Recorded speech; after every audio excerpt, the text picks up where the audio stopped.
What is up? This is the first of a few videos that we're going to call my secret series. I don't know what to call it. But I'm preparing for Worlds right now, and I have some very tough competition.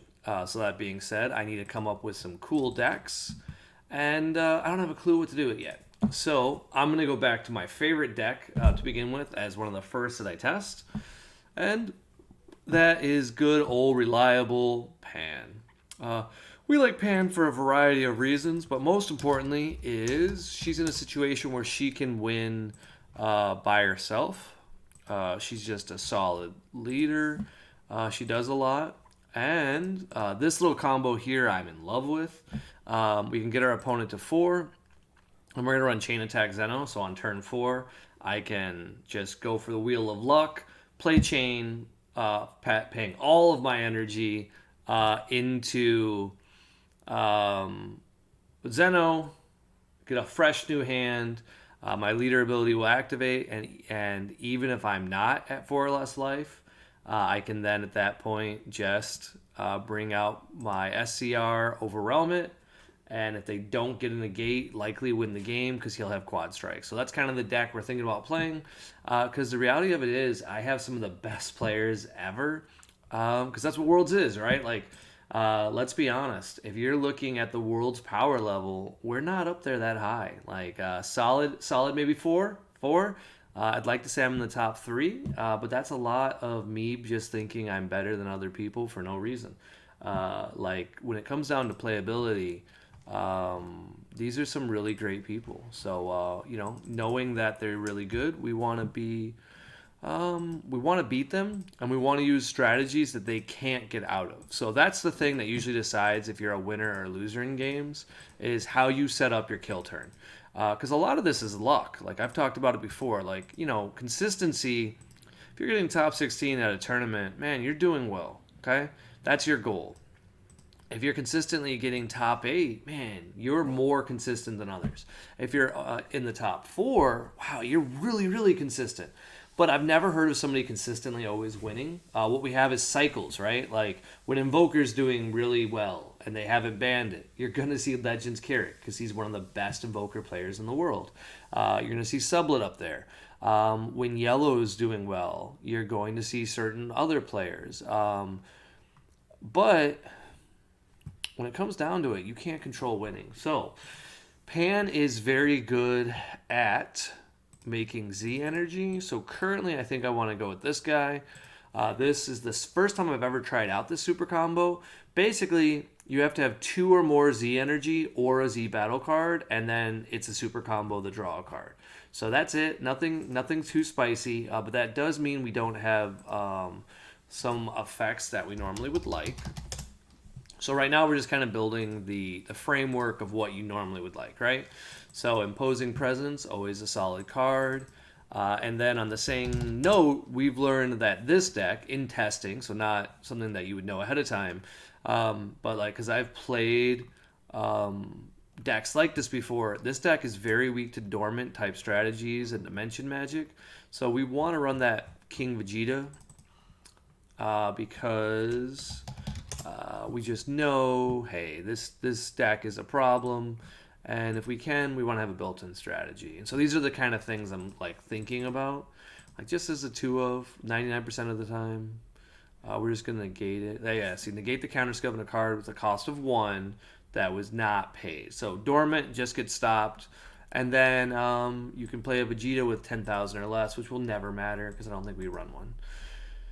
Okay, we have Dormant already. We're currently considering Sun Goten. Chain Zeno means we need Chain. So let's grab Chain. Because without the most important part of this deck, we're missing it. So Chain Zeno is a cool card, in my opinion. It's one of the oldest strategies that I've done well with. The reason why it's so powerful is it's just dumb. No, the reason why it's so good is it just auto wins versus your opponent, and they really can't do anything against it for a lot of effects. Obviously, Unisons is an exception, so we have to keep that in mind because unisons don't get put back into the deck. So that puts us at a weakness against Unison decks. So we might side out Chain Zeno. But definitely a really solid strategy. Smoke is how we would counter that. So now that we know what this deck is weak to, we probably want to have Smoke built in. So we just grab 3 smokes, 4 for the sake of this conversation, and then we just start looking at where we're at. We have a pretty solid list that's not too spicy, and we're going to go over why I think this is a good starting point, but maybe not necessarily like, this isn't tier amazing or anything. So some stuff that makes this deck pretty good is the fact that we are just trying to do cantrips. It is a super simple deck, and we're not doing anything crazy. So that's the part that actually makes it good. Normally, those words would mean that you're not gonna do well, right? Because your deck doesn't do anything crazy. Ironically, this deck is kind of the opposite. It's just consistent and good as a result. I really like the concepts in it, and the only thing I have to really consider that I don't have so far is probably just running a Brawly 6 cost so I can have 2 Overwhelms. So I'm just going to put that in, and then we're going to talk about where we're at and what I'm thinking, and then hopefully there'll be some games of me actually playing this deck for you guys. Like I said, this is what I would like to take to Worlds. Let's do one more thing before we discuss it. Let's just see if there's more cards with Trunks in it. I know there's the 8-drop that goes under Unisons, so that would be a cool strategy in some things, but I can't really see it. We're looking for, what is it, Trunks? I think it's just Trunks and then it's GT. Man, I used to love this deck. Back in the day, people used to get like 8 to 9 card hands, and we thought that was a lot. Now people have 13 card hands, 14 card hands, so Trunks is pretty crazy. Take away the requirements here, and it just has to be red. So I think it has to be red. Let's just check of what the chain on evolve any Trunks GT. Okay, cool. All right, so let's just go back to where we were. Okay, so Deluge of Power is really good. We can consider this card. We have Trunks to Brawler. All right, so this is nothing to do with our deck. Okay, this is interesting because this could just be a chain option, right? Like just draw a card. Ooh, we always love this card. We love playing crit. Oh, hey, there we go. Good old consistent Trunks here from the expansion. So they got rid of, one of the reasons this card stopped being played was Trunks. If you guys recall, Trunks was super annoying if your cards didn't have deflect. Well, Trunks is gone. So that could be an option. Oop, this one can't be evolved, so we don't want that one. And then we have a reliable Trunks. Okay, so that's it. So those were our options. We could definitely run this one if we want to. Just to keep it there so we don't have to do it, but I don't think we would. And that's it. Okay, so we don't have a lot of choices. This one can evolve over a Trunks. This is meant to be for a different deck, obviously. And then I don't think any of these we can just play. I'm looking, what would be nice if some of these we can just play for free. That's always the dream, right? Okay, so we have too many cards in our deck already. I think we're definitely going to cut Son Goku in this build, just because I don't think we need it. We're going to cut a Smoke. Shin is definitely still a 2-of. I don't think we bother with this card. I do like this Trunks here, because turn 2, you don't have a lot you can do. So honestly, like this actually genuinely excites me for a turn 2 play, because this is a draw 2 on your turn 2. And that seems pretty good. Deluge of Power, I don't know if we need it. Like, this deck already has a lot, and I mean a lot of power.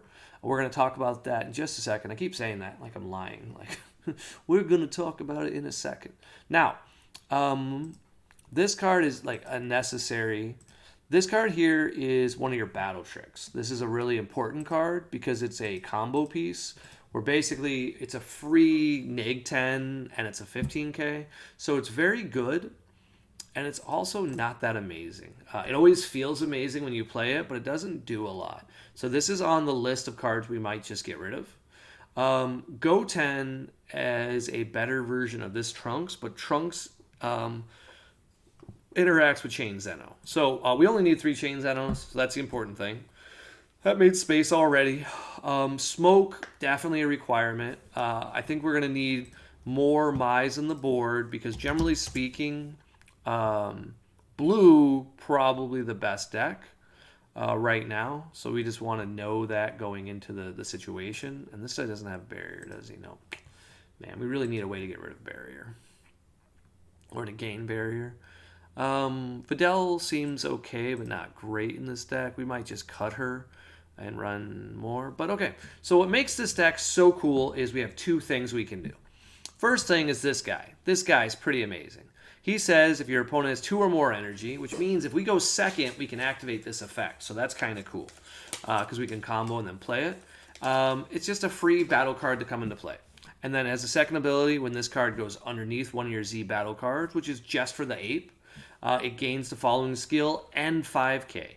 When this card attacks, choose one of your opponent's battle cards and kill it, basically. Give it negative 25k.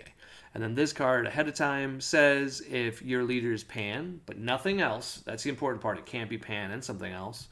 If you have 4 more energy and the card Great Ape Son Goku that we just referenced is underneath it, it gains dual attack and 5k. So now its base becomes 30k between the 2.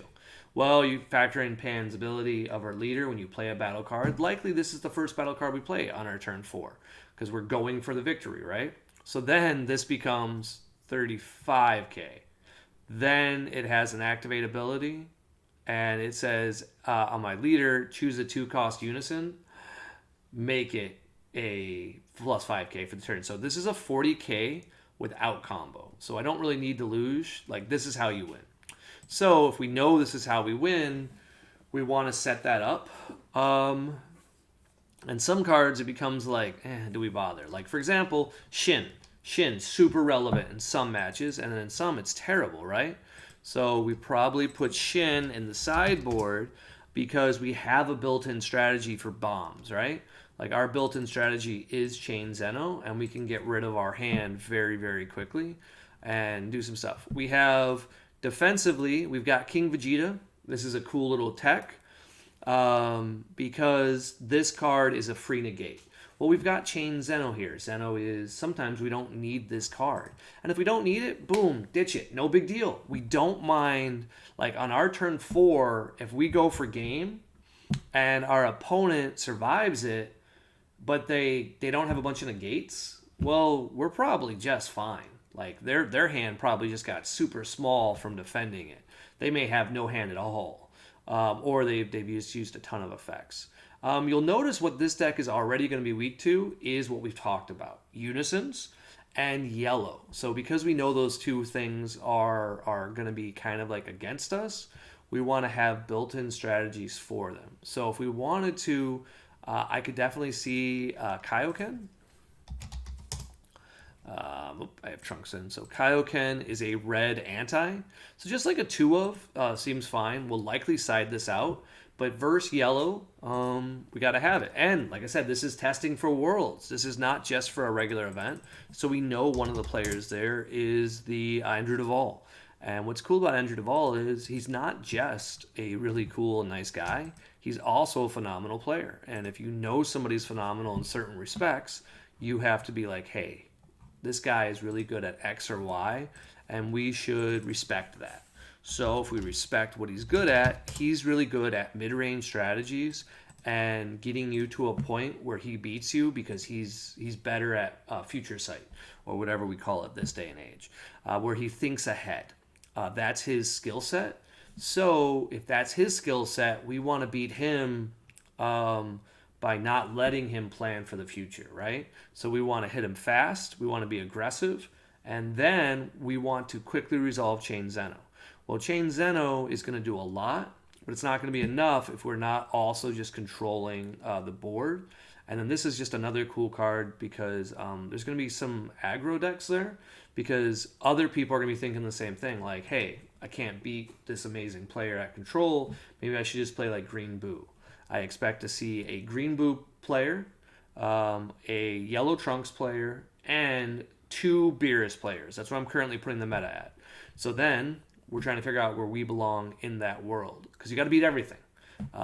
Worlds is a 100K prize payout, likely. Last year, Worlds probably went for less than it should have. It's a 1 of 1, and it was beautiful looking. I know that the current offers on that card are over 100K. So when you factor that in, it's a 100K tournament. So we want to do our best to win it. Ironically, one of the weakest cards in this deck is Brawly Crown of Retribution.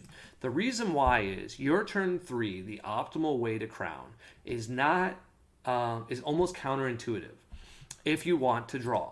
So on your turn 3, you have to have not used your Awaken, and we're going to talk about some of these cards right now, which I've been saying for a while. So we haven't used our Awaken yet. We're going to summon our battle card from our Z Energy.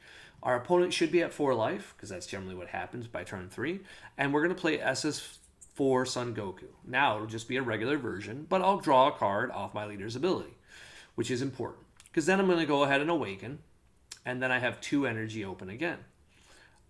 Here I want to drop Pan, or do something like that, where I'm playing basically 2 battle cards in a turn, and I'm dropping Crown.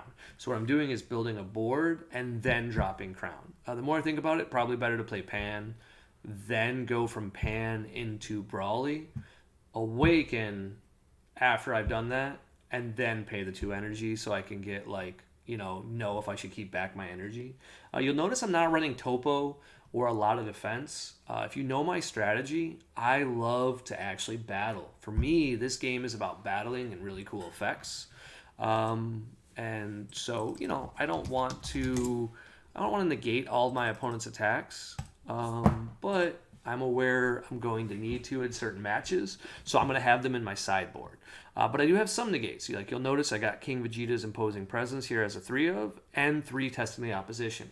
Effectively 6 negates. That's not a ton. And that's in large part because most negates cost energy, and you have to have a way to survive. Now, what's cool is this deck really does a good job of utilizing energy in a weird way, and that's because of this guy. This guy is perhaps one of the best battle cards in the game for Pan. They gave it quite the powerful card. It comes with a pretty huge negative side effect. That negative side effect, ironically, is Burst 2, because the Burst is not optional. It's part of the cost. So you have 2 or more energy, you play this card from your hand, and you lose 2 cards from your deck. The reason why I say that's a little scary is whenever you mill your SCR, it's bad. But it has a second ability. Really, it's its first ability, but it says when this card attacks, choose 1 mono red Saiyan with 500 combo in your drop with his skills negated for the turn. So you get a free negate every turn. This is why some people with this card will run Gohan. I've seen some builds running Gohan and running more U7 cards, but we're not going to do that crap. And then here it says, if this card is in battle, draw a card, it gets active mode and plus 5k. So your turn 2, you can force your leader to Awaken if you want to be aggressive. So a very good turn 1 would be something to the effect of play Trunks, pass turn. Your opponent attacks you, and it has 1 energy, so you just combo any card you want from your hand. It's just to protect your life, because you're not worried about it. And that gives you 1 Z energy.